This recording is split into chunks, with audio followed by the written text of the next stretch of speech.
સુરતમાં પાલિકાની સંકલન બેઠકમાં કતાર ગામના ધારાસભ્ય વિનુ મોરડિયાએ અધિકારીઓનો ઉતડો લીધો હતો, જેમાં રહેણાંક વિસ્તારમાં ગેરકાયદેસર ભંગારના ગોડાઉનો પર સવાલો ઉઠાવ્યા હતા। વિનુ મોરડિયાએ નિવેદન આપતા જણાવ્યું હતું કે રહેણાંક મિલકતોમાં ડિમોલેશન કે સીલ વખતે તો કોઈ નોટિસ અપાતી નથી, લોકોને ઘરમાંથી સામાન બહાર કરવાની તક પણ અપાતી નથી।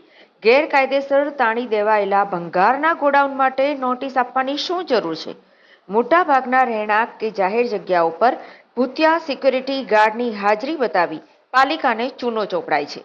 વોર્ડ ઓફિસ, ગાર્ડન, શાંતિકુંજ, વાંચનાલય સહિતની જગ્યાઓ પર ચોપડે સિક્યુરિટી ગાર્ડ બતાવી ત્યાં કોઈ હોતું જ નથી, અને ગાર્ડ જો હોય તો તે શારીરિક રીતે સક્ષમ હોતા નથી। મોટાભાગે તેઓ ખુરશીમાં બેસી આરામ ફરમાવતા હોય છે।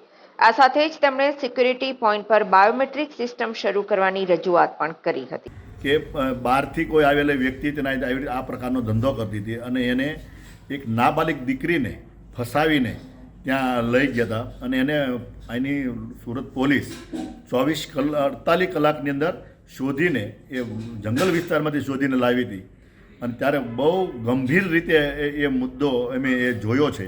એટલે ફરીથી કોઈ એવી ઘટના ન બને અને અજાણી વ્યક્તિઓ રેશનલ વિસ્તારમાં પ્રવેશ ન કરે અને એનાથી લારીવાળા હોય એનીથી રેકી કરતા હોય છે વિસ્તારમાં।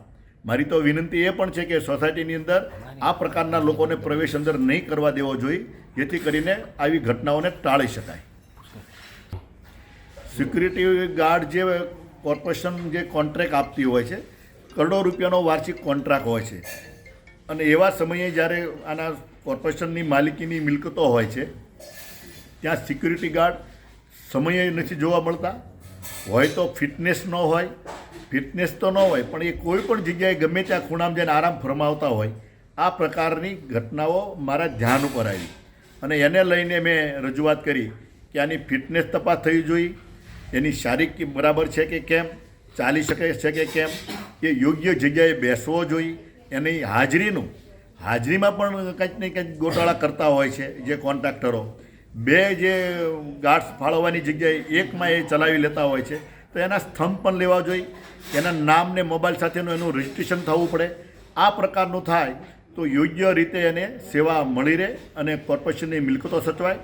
વાંચનાલય, આંગણવાડી હોય એમાં પણ બેન દીકરીઓ, નાના બાળકોની સલામતી જળવાય, એ માટે થઈને આ કાર્યવાહી કરવી જોઈએ।